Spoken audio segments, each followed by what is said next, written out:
அனைவருக்கும் வணக்கம் பிள்ளைகள். இன்று நாங்கள் தரம் 7 மாணவர்களுக்கான விஞ்ஞான பாடத்தில சக்தி முதல்கள் என்கின்ற அலகினுடைய தொடர்ச்சி தான் பார்க்க இருக்கு. இப்ப நாங்க இதுக்கு முதல் வகுப்பில இந்த சக்தி முதல்கள் தொடர்பாக பார்த்த விடயங்களை முதல்ல ஞாபகப்படுத்துவோம். சக்தி முதல்கள் எங்களுக்கு பல செயற்பாடுகளுக்கு அவசியமான சக்தியை கொடுக்குது. சக்தி முதல்கள் என்று நாங்க சொல்லும்போது சூரியன் ஒரு சக்தி முதல், அதே போல விறகு ஒரு சக்தி முதல், காற்று ஒரு சக்தி முதல், பாய்ந்து செல்லும் நீர் ஒரு சக்தி முதல்,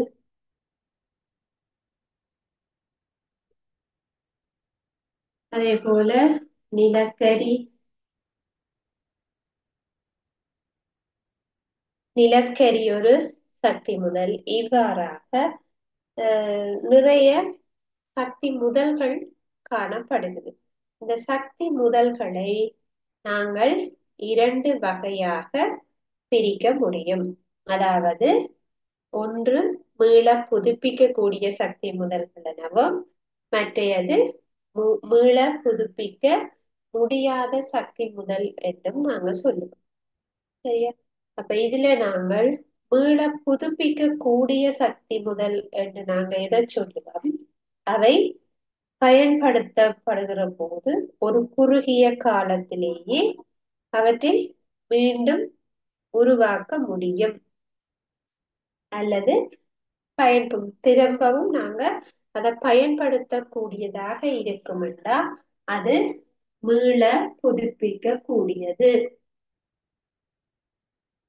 மீள புதுப்பிக்கலாம் என்று சொல்லும். அதே மாதிரி பயன்படுத்தின பிறகு அதை உருவாக்குறதுக்கு நீண்ட காலத்தை எடுக்கும் என்றால் அவை புதுப்பிக்க முடியாதவை என்று சொல்லுவோம். முடியாத சக்தி முதல்கள் என்று நாங்கள் அழைப்போம். அப்ப மீள புதுப்பிக்கலாம் என்று சொன்னா உதாரணம் சூரியன். அப்ப சூரியன் சக்தியானது எங்களுக்கு தொடர்ச்சியாக கிடைக்கக்கூடியது. அதே போல காற்று சக்தி, புவி வெப்ப சக்தி, ஓடும் நீரில இருக்கக்கூடிய சக்தி, உயிர் திணிவுகளால கிடைக்கிற சக்தி எல்லாம் மீள புதுப்பிக்கலாம். உயிர் திணிவு என்று நாங்கள் சொல்லுவது விறகு சார்ந்தவை. சரியா? அப்ப எங்களுக்கு மீள புதுப்பிக்க கூடிய சக்தி முதல்ல மிக பிரதானமானது சூரிய சக்தி. அப்ப நாங்க சூரிய சக்தியை வச்சுக்கொண்டு என்னென்ன செய்யலாம்? சூரிய சக்தியை பயன்படுத்தி சூரிய நீர் வெப்பமாக்கி தயாரிக்க முடியும். அதே போல சூரிய வெப்ப அடுப்பு தயாரிக்க முடியும். சூரிய சக்தியை கொண்டு சூரியனுடைய ஒளியில இருந்து சோலார் மூலம் சூரிய படலை பயன்படுத்தி மின்னை பெற்றுக்கொள்ள முடியும். அப்ப எங்களுக்கு சூரியன்ல இருந்து நிறைய எனர்ஜி கிடைக்கிறது, சக்தி கிடைக்கிறது. அப்ப எங்களுக்கு சோழரை பயன்படுத்துறதுக்கு அனுகூலமும் பிரதிகூலமும் நாங்க பார்த்திருக்கோம். அப்ப சோழர் என்பது சூரிய படல் என்பது ஒரு இலாபகரமானது. அதாவது சூரிய சக்திக்காக நாங்கள் ஒவ்வொரு மாசமும் பே பண்ண தேவையில்லை, அதாவது காசு செலுத்த வேண்டிய அவசியம் இல்லை. சூரிய ஒளி இலவசமாக கிடைக்கக்கூடியது. சரியா? அத மாதிரி என்ன மாதிரி அதுல அனுகூலங்கள் இருக்கிறதோ அதே போல பிரதிகூலங்களும் இருக்கும். பிரதிகூலம் என்றா என்ன? தீமையான விளைவுகள். அப்ப சூரிய படலொண்ட பயன்படுத்துறதுல என்ன தீமையான விளைவு இருக்கும்? இலவசமாக சூரிய ஒளி கிடைக்கிறது, ஆனால் அந்த சூரிய படலை வாங்குவது என்பது அதுக்கு விலை கூட. அப்போ ஒரு சோழரை எடுக்கிறதுக்குத்தான் விலை கூடவாக இருக்கும். ஆனா எடுத்த பிறகு எங்களுக்கு சூரிய சக்தி இலவசமாக கிடைக்கும். சரி, அதே மாதிரி இந்த சோழரை நாங்க வச்சிருக்கிறோம். அஹ் மழை நாட்கள்ல சூரியன் வராது. அப்ப மழை நாட்கள்ல நாங்கள் எவ்வாறு மின்சக்தியை பெற்றுக்கொள்வது? சோலார் இருக்குது எங்களுக்கு, சூரியன் மழை நாட்கள்ல குறைவாக இருக்கும். சூரியன் தெரிகிறது பாருங்க, நவம்பர் டிசம்பர் மாதங்கள்ல சூரிய ஒளி கிடைக்கிறது அறியுது. அப்ப அந்த சந்தர்ப்பத்துல நாங்க சோலார் வச்சிருந்தாலும் என்ன செய்யலாம் இருக்கும், அதன் வினைத்திறன் குறைவு, அதாவது அது கரண்ட உருவாக்குறதுன்ற தன்மை குறைவாக இருக்கும். அதே மாதிரி இந்த ஒருவேளை அந்த சோலார் வேலை செய்யலைன்னு சொன்னா, ஒர்க் பண்ணாம போயிட்டுது என்றால் அதை நாங்க என்ன செய்வோம், தூக்கி சூழல்ல எரிஞ்சு விட்டுருவோம். இதனால அந்த செயலிழந்த சூரிய படல்கள் சூழல்ல ஒரு குப்பையாக, இலத்திரனியல் கழிவு என்று சொல்லுவோம், அது ஒரு குப்பையாக இருக்கும். சரி, அப்ப அது பழுதாயும் போகாது. அதாவது அது உக்கி பழுதா போறதில்லை. அப்ப ஆகவே அது சூழல்ல ஒரு கழிவாக இருக்கும். அப்ப இதுதான் இந்த சூரிய படலை பயன்படுத்துறதுக்கு நன்மையும் தீமையான விடயங்களும். அப்ப எங்களுக்கு சூரிய சக்தி என்றது ஒரு புதுப்பிக்க கூடிய சக்தி முதல். சரி, அது எங்களுக்கு மீண்டும் மீண்டும் கிடைக்கும். அதே போலதான் காற்று சக்தி. காற்று எங்களுக்கு எப்படி, அது எங்களுக்கு இயற்கையாக கிடைக்கிற ஒரு விடயம் காற்று. அப்ப எங்களுக்கு சூரிய வெப்பம் காரணமாகத்தான் இந்த காற்று கிடைக்குது. இப்ப வெப்பமாக இருக்கிற அந்த வழியானது மேல் நோக்கி செல்லும், அதாவது சூடான வழி மேல் நோக்கி செல்லும் போது அந்த இடத்துல காற்று இல்லாம இருக்கும். அப்ப ஏற்கனவே இன்னொரு இடத்துல அதிகமாக இருக்கிற காற்று இந்த இல்லாத இடத்தை நோக்கி வரும். அதை நாங்க காத்து வீசுது என்று அழைக்கிறோம். சரியா? அப்ப எங்களுக்கு சூரிய வெப்பம் காரணமாக என்னது, காற்று கிடைக்குது என்று சொல்லுவோம். சரியா? அப்ப எங்களுக்கு அந்த பாய்ந்து வார வழிய காற்று என்று நாங்கள் அழைப்போம். இப்ப காற்றை பயன்படுத்தி காற்று சக்தியை வச்சுக்கொண்டு நாங்க என்ன வேலைகளை செய்யலாம்? காற்றாலைகளை உருவாக்குறோம். காற்றாலைகள்ல இருந்து மின் சக்தியை பெறலாம். அதே மாதிரி காற்று அடிக்கும் போது நாங்க நெல்லை தூற்றுவோம், அதாவது நெல்லை தூய்மைப்படுத்துவோம். பாய்மர கப்பல்கள்ல காற்று வீசேக்குள்ளதான் பாய அவுத்து விட்டு அந்த காற்று அடிக்கிற திசையில நோக்கி அவர்கள் படகை செலுத்துவர். அதே மாதிரி பண்டைய காலங்கள்ல காற்றாலைகளால தானியங்களை அரைத்திருக்கிறார். அப்ப காற்று சக்தியானது எங்களுக்கு பிரயோசனமாக பயன்படுத்தப்படக்கூடிய ஒரு மீள புதுப்பிக்கக்கூடிய சக்தி. சரியா? அப்ப எங்களுக்கு காற்றை பயன்படுத்துறதுன்றது இது ஒரு சூழலை மாசடைய செய்யாத முறை. இப்ப காற்று எங்களுக்கு இலவசமாக கிடைக்கிறதுனால நாங்க சூழலை மாசுபடுத்தாம இதை பயன்படுத்தி கொள்ளலாம், காற்றை பயன்படுத்தி கொள்ளலாம். சரியா? ஆனா இதனால எங்களுக்கு என்ன பிரதிகூலம்டா, ஒரே மாதிரி காற்று வீசாது. இப்ப சில சமயம் காற்றே வீசாது, சில சமயம் ஆடி மாசத்துல நன்றாக காற்று வீசும். அப்ப காற்று தொடர்ச்சியாக நிலைத்திருப்பதில்லை, அதுதான் ஒரு பிரதிகூலம். அனுகூலம் என்றா நன்மையான விடயம், எங்களை காற்று இலவசமாக கிடைக்கும். அதுல பிரதிகூலம் என்ன, இந்த காற்று தொடர்ச்சியாக நிலைத்திருக்காது. தொடர்ச்சியாக சில சமயங்கள்ல காற்று வீசாது, அது ஒரு பிரதிகூலமாக இருக்கும். சரி, அப்ப காற்று ஒரு நல்ல சக்தி முதல் நாங்க அதிகமாக பயன்படுத்த வேண்டும். அதே மாதிரி புவி வெப்ப சக்தி, புவி வெப்பம்,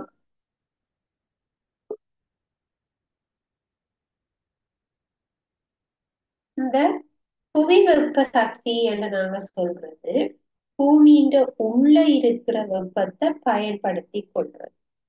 அப்ப பூமிக்கு உள்ள வெப்பம் இருக்கான்னு கேட்டா மிக அதிகளவான வெப்பம் இருக்கு. பூமியின் உட்புறம் உங்களுக்கு தெரியும், நீங்கள் பூமியினுடைய உட்புற பகுதி தொடர்பாக ஏற்கனவே படிச்சுட்டேன். பூமியின உட்பகுதியில உள்ள இருக்கிற உள்ளகடிக்குள்ள மெக்மான்ற குழம்பு வெப்பத்தினாலான சூடாகிய பாறை உள்ளுக்கு இருக்கு. அப்ப அந்த குழம்புக்குள்ள அதிக வெப்பம்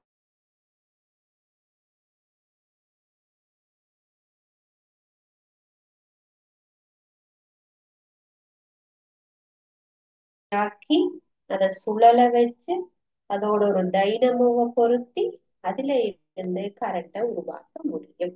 எங்களுக்கு ஒரு சுழலியும் டைனமோவும் கிடைச்சா அந்த சுழலிய இயங்க வைக்கிறதன் மூலம் டைனமோ மூலாக மின்னோட்டம் அங்கால பெறப்படும். அப்ப புவியின் வெப்ப ஊற்றுக்கள்ல நீங்க பார்க்கலாம். இப்ப நீங்க சில பேர் ட்ரிங்கோ போயிருப்பீங்க.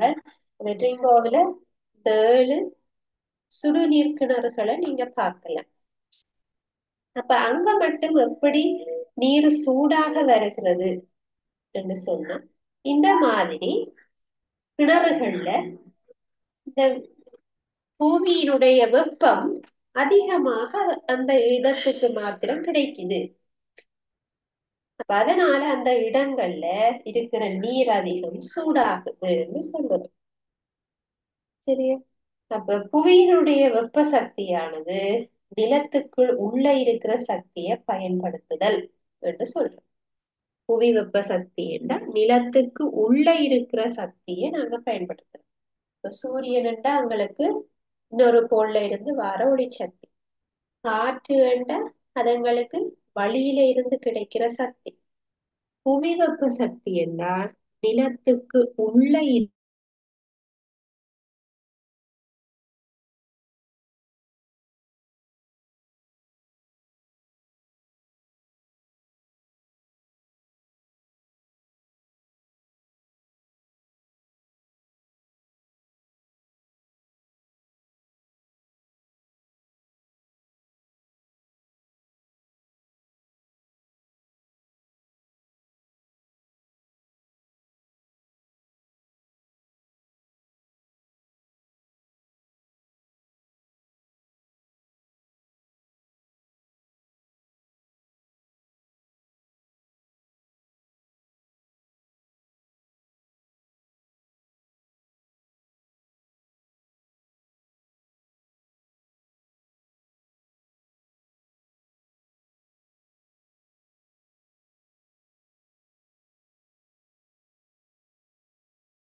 இந்த புவி வெப்ப சக்தியை பயன்படுத்துறதுக்கு பெருமளவு பணம் செலவாகும். அப்ப எதுக்காக பெருமளவு பணம் செலவாகுதுன்னா, புவியின் சூடான இடங்கள் சமுத்திரங்கள் என்ற ஆழமான பகுதிகள்ல இருக்கும். அப்ப அந்த சூடான அந்த இடங்களை கண்டுபிடிச்சு அந்த அந்த இடத்துல இருக்கிற நிலத்தை துளையிட வேணும். ஏன் துளையிட வேணும்? பூமிக்கு உள்ள இருக்கிற வெப்ப சக்தியை தான் நாங்க பயன்படுத்த வேண்டும். அப்ப பூமிக்கு உள்ள இருக்கிற சக்தியை நாங்க எடுக்க வேண்டுமென்றா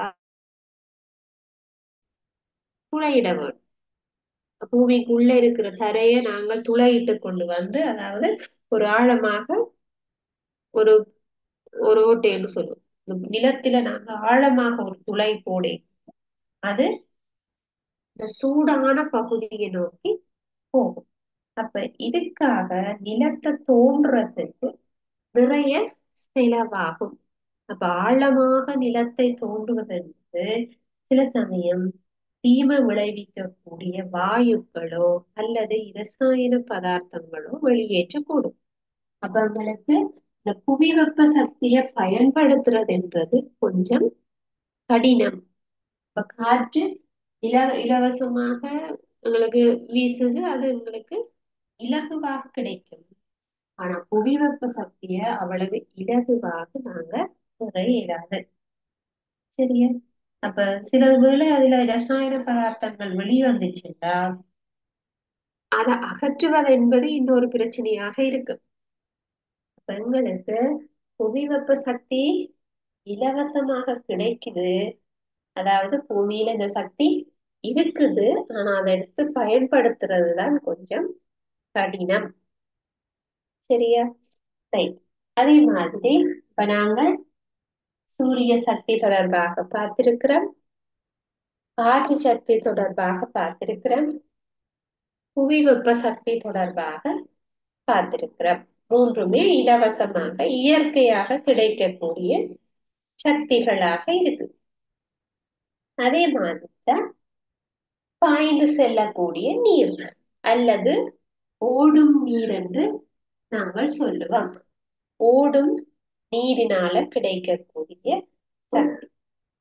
அப்ப பழைய காலத்துல இருந்து இந்த நதியில ஓடிவார நீரை பயன்படுத்தி நீர் சக்கரங்களை சுழல வைத்து தானியங்களை அரைத்திருக்கிறார்கள். சரியா? அப்ப பழைய காலத்துல இருந்தே இந்த ஓடுகிற நீர் பயன்படுத்தப்பட்டிருக்கு. அதைத்தான் நாங்கள் பாய்ந்து செல்லும் நீர் என்று சொல்லுவோம், அல்லது ஓடும் நீர் என்று சொல்லலாம். அந்த ஓடுற தண்ணி இயங்கிக் கொண்டிருக்குது. ஆகவே அதன் சக்தியை நாங்கள் பயன்படுத்த முடியும். அதே மாதிரி இந்த பாய்ந்து செல்லுகின்ற நீரை பயன்படுத்தித்தான் மின் உற்பத்தி நடக்கிறது. இந்த ஓடும் நீரின் சக்தியை பயன்படுத்தி மின் உற்பத்தி நடக்கும். அப்ப மின் உற்பத்தி எவ்வாறு நடக்கிறது என்பது தொடர்பாக உங்களுக்கு ஒரு படம் தந்திருக்கு.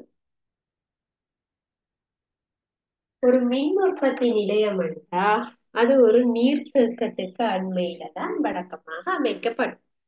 ஏன் நீர்த்தேக்கத்துல அமைக்கப்படுகிறது? அந்த நீர்த்தேக்கத்தில நீரானது தேக்கி வைத்திருக்கப்படும். அதாவது ஒரு உயரமான நீர்த்தேக்கத்தில நாங்கள் நீர்த்தேக்கம்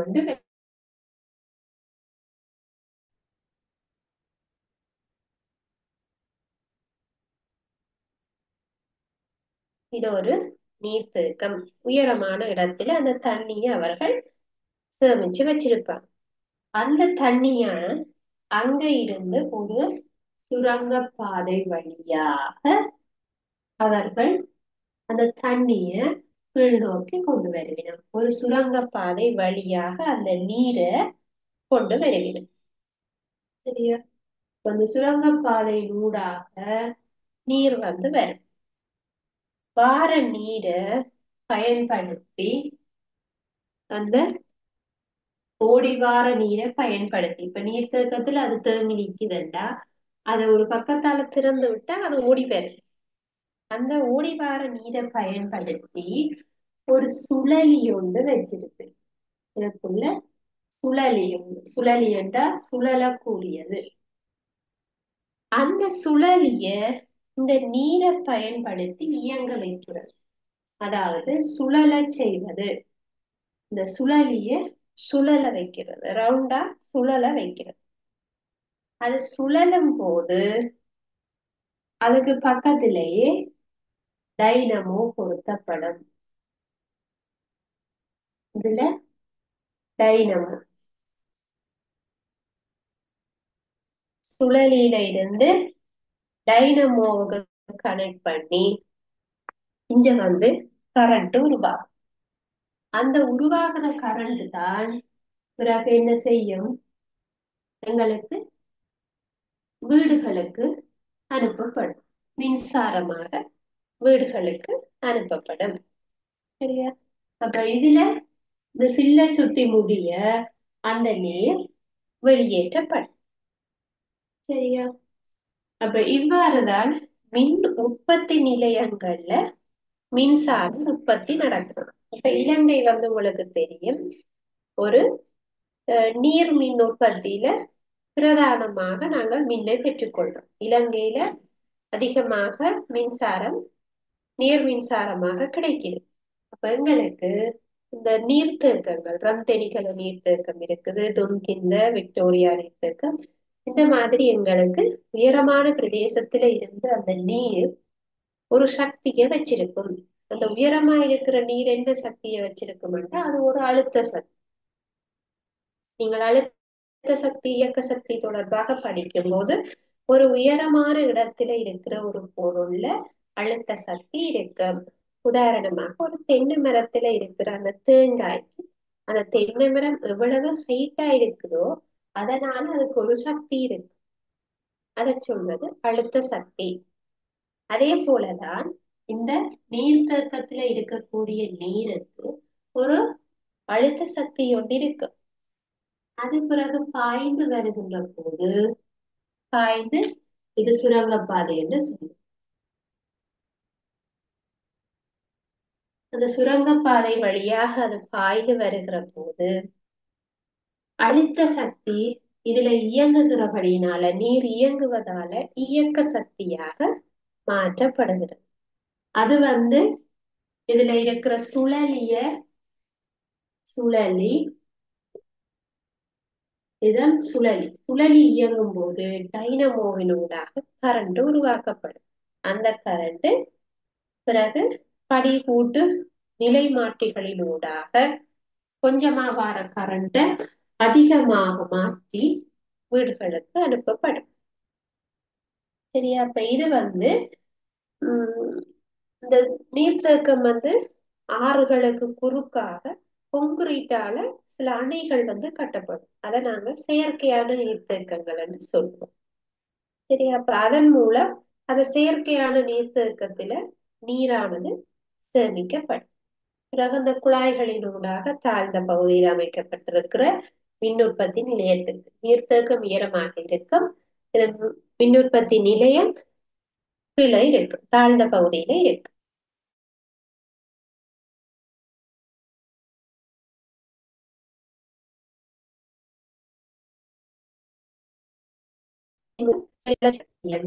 என்னது இந்த கரண்ட் உருவாகும். சரி, அப்ப இது ஒரு மாதிரி அமைப்பு. இது ஒரு மாதிரி மின் உற்பத்தி நிலையத்தின் அமைப்பு. சில வேளை அந்த படத்தின் ஊடாக உங்களுக்கு கேட்கலாம். இது என்னுடைய பெயர்கள் கேட்கலாம். ஒரு சுழலி இயங்க செய்து டைனமோ இருக்கும், நீர்த்தேக்கம் சுரங்கப்பாதையின் ஊடாக வரும். இது ஒரு பேசிக்கான விடயம். சரியா? அப்ப இலங்கையில இப்ப இருக்கிற மின் உற்பத்தி நிலையங்கள் எல்லாமே கூட இந்த மாதிரி தான் நீர்த்தேக்கங்கள்ல இருந்து மின்னை பெறும். அப்ப இதுல என்ன ஒரு சிக்கல் இருக்கும்னா, ஒருவேளை மழை கிடைக்காம போனால், மழை அதிகமாக இல்லாத காலங்கள்ல நீர்த்தேக்கங்கள்ல நீர் குறைஞ்சிடும். அல்லது நீர் இல்லாம போனா அல்லது குறைஞ்சுதண்டா எங்களுக்கு இந்த மின் உற்பத்தி நிலையங்களை செயற்படுத்த தேவையான அளவுக்கு தண்ணி கிடைக்காது. அது ஒரு பிரச்சனையான விடயம். இல்லை என்று சொன்னா நன்றாக மழை கிடைக்கிற போது அதுல தண்ணி தேவையான அளவுக்கு இருக்கும், எங்களுக்கு அதிகமாக மின் உற்பத்தி நடக்கும். சரியா? அப்ப இது இருக்கக்கூடிய ஒரு பிரச்சனையாக இருக்கு.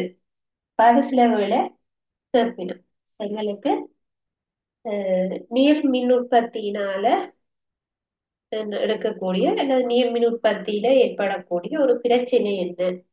நம்ம நீர்மின் உற்பத்தியில எங்களுக்கு மழை காட்டித்தான் அது ஒரு பிரச்சனை. மழை இருந்தா எங்களுக்கு தொடர்ச்சியாக மின்சாரத்தை உற்பத்தி செய்து கொள்ள முடியும். சரியா? அதே போலதான் இப்ப இது நாங்க பாய்ந்து வார நீரினுடைய சக்தியை பயன்படுத்தி மின்னை உற்பத்தி செய்து கொள்ள முடியும். இதுவும் இலவசமாக நீர் எங்களுக்கு கிடைக்கக்கூடியது. ஆகவே அதை பயன்படுத்தி கொள்ள முடியும். மழை இல்லாட்டித்தான் ஒரு பிரச்சனை. அடுத்ததாக நாங்க மீள புதுப்பிக்கக்கூடிய சக்தியில பார்க்க போறது உயிர் துணிவுகள். உயிர் துணிவுகள் என்று நாங்க சொல்றது விறகுகள்.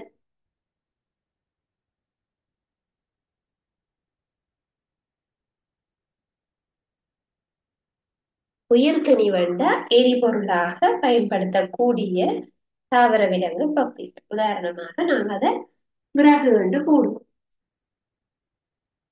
தாவரத்தினுடைய பாகங்கள் விறகாக நாங்க பயன்படுத்துறோம். சரியா? இப்ப இது இலவசமாக கிடைக்கும். இப்ப பட்டு போன தாவரத்தின் பகுதிகளை எடுத்துக்கொண்டது நாங்க அடுப்புல வச்சு அதை விறகு சமைக்கிறதுக்கான ஒரு முறையாக நாங்கள் அதை பயன்படுத்தி கொள்ளலாம். இப்ப எங்களுக்கு கேஸுக்கு பதிலாக இதை நாங்க பயன்படுத்தி கொள்ளலாம். சரியா? இப்ப இது ஒரு உம் இலவசமாக கிடைக்கக்கூடியது. இப்ப விறகு காட்டுல போய் நீங்க தேவையான அளவுக்கு வெட்டி எடுத்து, காய்ந்து போன மரங்கள் தானே, அப்ப அதை வெட்டி நீங்க விறகாக பயன்படுத்தி கொள்ள முடியும். சரியா? அப்ப இது மீள புதுப்பிக்கக்கூடியதாக இருக்கிறது. ரைட். அப்ப நாங்க மீள புதுப்பிக்கக்கூடிய சக்தி முதல்கள் தொடர்பாக பார்த்திருக்கிறோம். சூரிய சக்தி, காற்று சக்தி, பாய்ந்து செல்லும் நீர், புவி வெப்ப சக்தி, உயிர்த்திணிவு சக்தி தொடர்பாக பார்த்திருக்கிறோம். அப்ப இது எல்லாமே ஒருவேளை முடிஞ்சு போனாலும் திரும்ப உருவாக்கலாம். இதுல நீர்த்தேக்கத்துல இது நீர் முடிஞ்சு போனாலும் திரும்ப மழை பெய்வதனூடாக இதை நாங்க மீண்டும் செயல்படுத்த முடியும். அப்ப எங்களுக்கு மீள புதுப்பிக்க கூடியதாக இருக்கிறது. அடுத்ததாக நாங்கள் பார்க்கலாம் மீள புதுப்பிக்க முடியாத சக்தி முதல்கள்.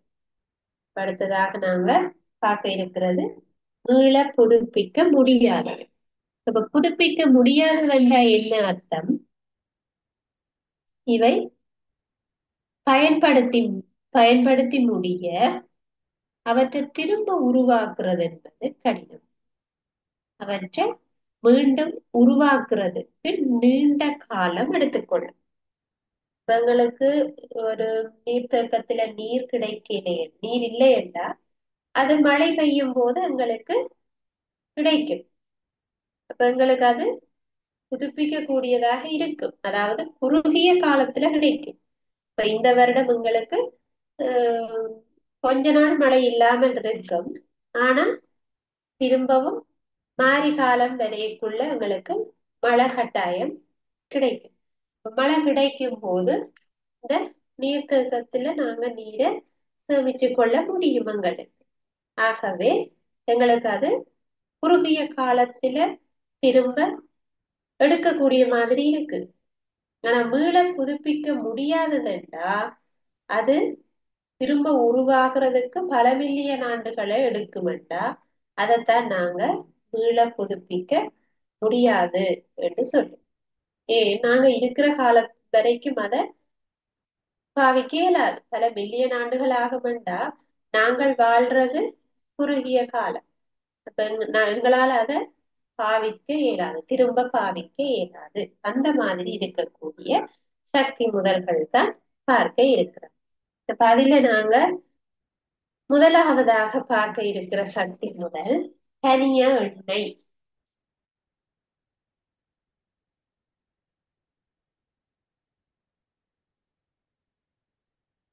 கனிய எண்ணெய் மீள புதுப்பிக்க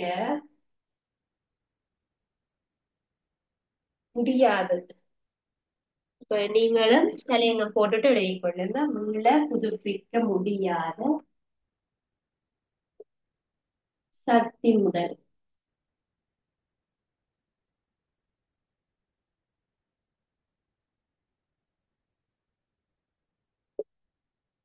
மீள புதுப்பிக்க முடியாத சக்தி முதல் கொண்டு போடுங்க கனிய எண்ணெய்.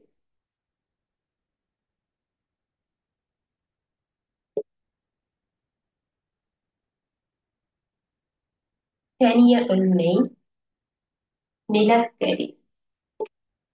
இரண்டாவது நிலக்கரி, நிலக்கரி. மூன்றாவது இயற்கை வாயு.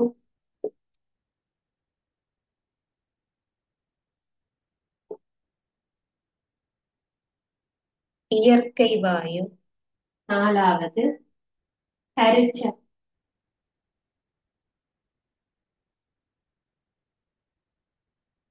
கருச்சட்டி.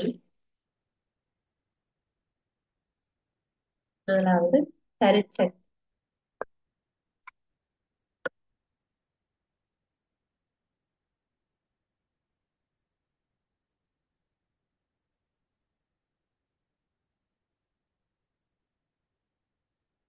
சரி, அப்ப இவை எல்லாம் மீள புதுப்பிக்க முடியாத சக்தின்னு சொல்றோம்.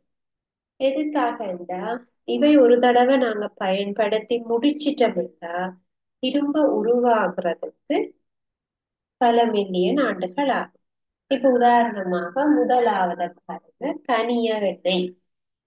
இப்ப கனிய எண்ணெய்ன்றது இப்ப எங்களுக்கு ஒரு சுவட்டு எரிபொருள் தான் கனிய எண்ணெய் அல்லது கச்சா எண்ணெய். சுத்திகரிக்கப்படாத எண்ணெயை கச்சா எண்ணெய்னு சொல்லுவோம். சுத்திகரிச்சு வந்தா பிறகு அதை பெட்ரோல், டீசல், மண்ணெண்ணெய் என்று தரம் பிரிச்சு சொல்லுவோம். அது எல்லாம் சேர்ந்து இருக்கும் போது அது கனிய எண்ணெய் என்று சொல்லுவோம். சரி, இந்த எண்ணெய பூமிக்கு அடியில இருந்துதான் எடுக்கிறோம். கனிய எண்ணெய் எங்க இருந்து வருகுது? பூமிக்கு அடியில இருந்து, நிலத்துக்கு அடியில வந்து உலோக குழாய்களை கொண்டு போய் அந்த கனிய எண்ணெய எடுக்கிறார், வெளியே கொண்டு வருவாங்க. அப்ப இந்த பாறை தகடுகளுக்கு உள்ளதான் போய் இந்த எண்ணெய வந்து வெளியில எடுக்கிறாங்க.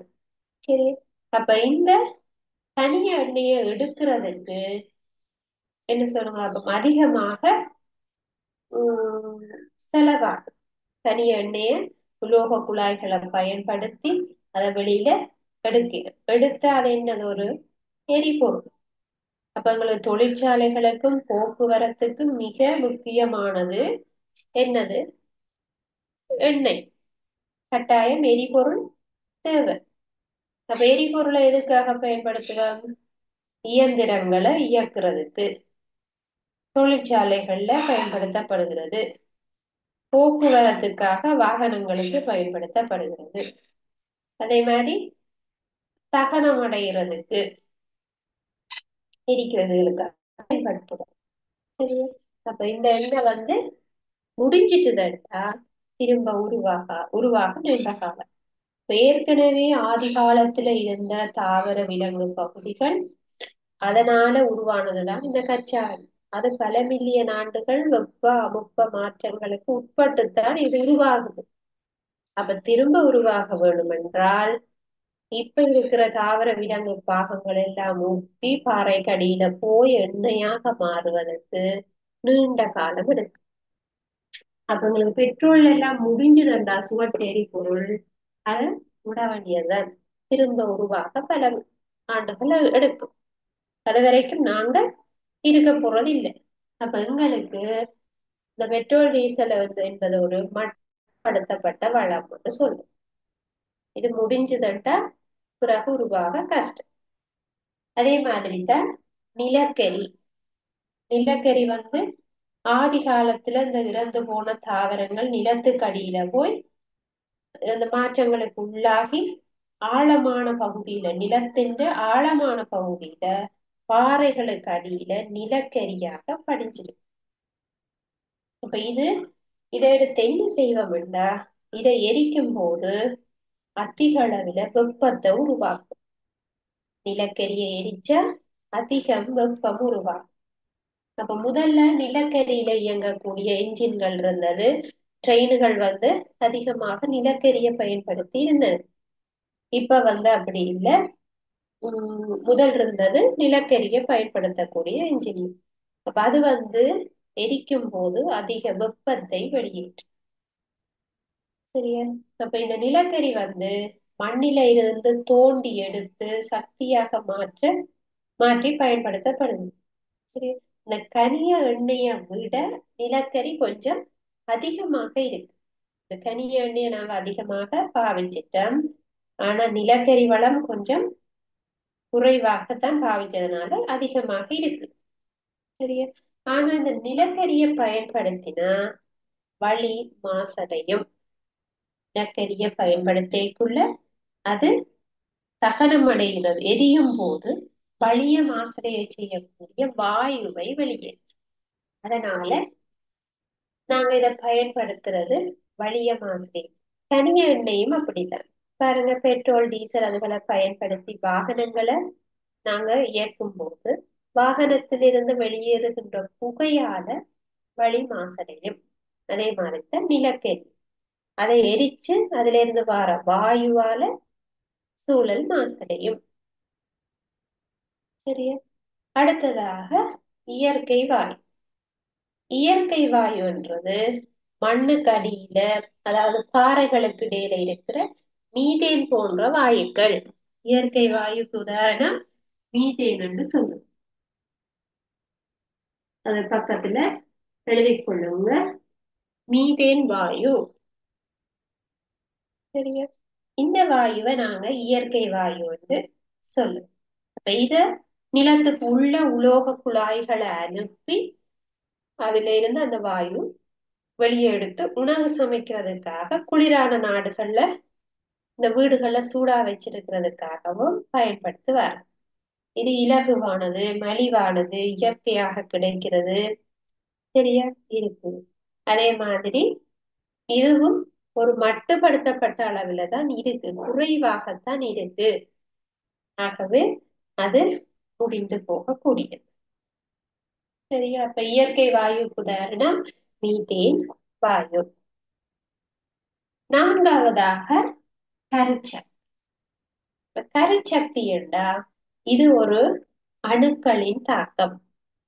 அணுக்கள் என்றா என்னன்னு உங்களால இப்ப விளங்கிக் கொள்ள இயலாது. நீங்க அணு தொடர்பாக தரம் 9 தான் படிக்க போறோம். அணு ஒரு மிக சின்ன ஒரு துணிக்கை என்று வச்சுக்கொள்ளும். பார்ட்டிகள், சின்ன ஒரு துணிக்கை. அவை இரண்டு வெவ்வேறு வேறு வகை அணுவாக அது மாறிக்குள்ள பெரிய அளவில் ஒரு சக்தியோடு வரும். இப்ப பாருங்க, இந்த அணுகுண்டு வெடிக்கும், அதுல இருந்து பெரிய சக்தி வரும், அதனால எல்லாமே அழிக்கப்படும். அப்ப அந்த அணுகுண்டு வெடிக்கும் போது பெரிய அளவில வெப்பம் வெளியேற்றப்படும், அதுலதான் எல்லாரும் அழிக்கப்படுகிறார்கள்.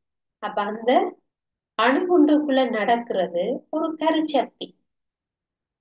ஒரு சின்ன மாற்றம் பெரிய விளைவை உண்டாக்கக்கூடும். அதே மாதிரி தான் மண்ணில இருந்து எடுக்கக்கூடிய ஒரு உலோகத்தை பயன்படுத்தி யுரேனியம் என்கிற ஒரு கதை தொழிற்பாட்டு மூலகம் இருக்குது. அந்த யுரேனியத்தை எடுத்து, அதுவும் மண்ணுக்குள்ளதான் இருக்குது, அதை எடுத்து இந்த கருச்சக்தி உற்பத்தி நிலையங்கள்ல அதை வச்சு மின்ன உற்பத்தி செய்கிறார்கள். இது ஒரு ஆபத்தான செயல்முறை. அதுல இருந்து மிக பெரிய அளவுல வெப்பம் வெளியேறும், அதுல இருந்து கதிர் தொழிற்பாடு நடக்கும். அப்ப அது மனிதர்களுக்கு தீங்கு விளைவிக்க கூடியது. சரியா? அப்ப இந்த உற்பத்தி நிலையங்களை பயன்படுத்துறதுக்கு அல்லது அதை செய்யறதுக்கான செலவு மிக அதிகம். அதை மெயின்டைன் பண்ண வேணும். இல்லைன்னா அதுல இருந்து வெளியேறுகின்ற கதிர்வீச்சினால அந்த இடமே ஃபுல்லா அழிக்கப்படும். இப்ப எங்களுக்கு அதை பயன்படுத்துறதுக்கு அல்லது அந்த சக்தி நிலையத்தை அமைக்கிறதுக்கே பெரிய சக்தி செலவா, காசு செலவா, அமைப்பதற்கான செலவு கூட. அதோட அதை நடத்துறதுக்கு அதிகம் பணம் தேவை. அதிகமாக பணம் செலவு தேவைப்படும். அதிக அளவுல நச்சுத்தன்மையான கழிவுப் பொருட்கள் வெளியேறும், அதை சரியா வெளியேற்ற வேண்டும். அதை விட அதிகமா சூடாகும். அதை எப்பவும் குளிர்விக்கிறதுக்காக பெரும்பாலும் இவை சமுத்திரங்களுக்கு அடியில செய்யப்படும், அதிக வெப்பத்தை கண்ட்ரோல் பண்றதுக்காக. ஒருவேளை இதுல கருச்சக்தி நிலையங்கள்ல ஏதாவது விபத்து நடந்தால் அந்த கதிர்த்தாக்கம் காரணமாக ஏற்படக்கூடிய விளைவுகள் பாரதூரமாக இருக்கும், பெரிய அளவுல இருக்கும். அணு தொடர்பான விபத்துக்கள் வரைக்கும் அது மனிதனையும் சூழலையும் பெரிய அளவில பாதிக்கும் சொல்லும். சரியா? அப்ப இந்த மாதிரி கருச்சக்தி நிலையங்கள் ரஷ்யாவில இருக்குது. ரஷ்யாவில, அதே மாதிரி ஜப்பான்லயும் புகுஷிமாவில இந்த கருச்சக்தி நிலையம் அமைந்திருக்குது. சரியா? அப்ப நாங்க சக்தி முதல்களை பார்த்திருக்கிறோம். ஒன்று மீள புதுப்பிக்கக்கூடிய மாதிரி இருக்கும், அல்லது புதுப்பிக்க முடியாத சக்தியாக இருக்கும். ஏற்கனவே மீள புதுப்பிக்கக்கூடிய சக்தி முதல்கள், அதுக்கான உதாரணங்கள் பற்றி பார்த்திருக்கிறோம். இன்று நாங்கள் மீள புதுப்பிக்க முடியாத சக்திகளும் அதுக்குரிய உதாரணங்களும் பார்த்திருக்கிறோம். அப்ப எங்களுக்கு தெரியும் எந்த சக்திய பாவிச்சா வேலைக்கு முடியும், எது எங்களுக்கு திரும்ப திரும்ப கிடைக்கும். அப்ப நாங்க பாவிக்கும் போது சக்திய பாவிக்கிற பொழுது முறையான பாவனையில இருக்கவும். இப்ப தேவையில்லாம நாங்க மின்ன அல்லது சக்திய செலவு பண்ண கூடாது. பாவனைய சிக்கனமாக இருக்கவும். பாவனை சிக்கனமாக இருக்க வேண்டும். இப்ப போக்குவரத்துக்கு எல்லாம் பொது போக்குவரத்தை பயன்படுத்த வேண்டும். தனியே நான் ஒரு கார் பிடிச்சுத்தான் போவேன்னு இருக்கக்கூடாது. பொது போக்குவரத்து அல்லது பஸ்ல நீங்க எல்லாருமோட சேர்ந்து போனா அது ஒரு வாகனத்தோட போயிடும். இல்ல ஒவ்வொருத்தரும் தனித்தனி வாகனங்கள்ல போகும்போது அதிகமாக பெட்ரோல் டீசல் பாவனை கூடும். அதனால அதிகமாக அது முடிந்து போகக்கூடிய வளமாக இருக்கு. அதே மாதிரி வினைத்திறன் மிக்க வாகன இயந்திரங்களை பயன்படுத்த வேண்டும். இப்ப பெட்ரோல் டீசலுக்கு பதிலாக மின்ன பயன்படுத்தி இயங்கக்கூடிய வாகனங்கள், ஹைபிரிட் வாகனங்களை இறக்குமதி செய்ய வேண்டும்.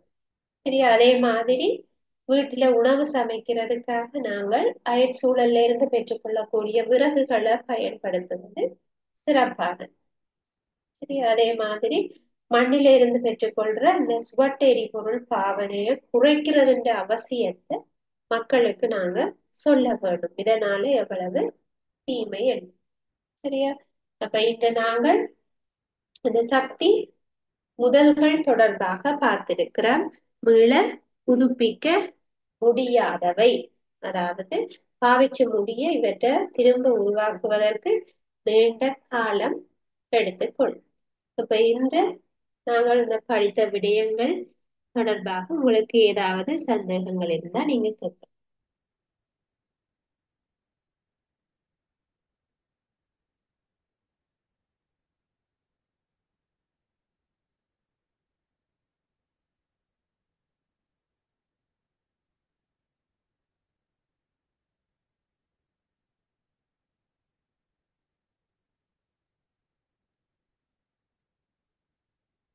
உங்களுக்கு சந்தேகங்கள் எதுவும் இல்லை என்றால் நாங்கள் இத்துடன் வகுப்பை நிறைவு செய்து கொள்ளலாம்.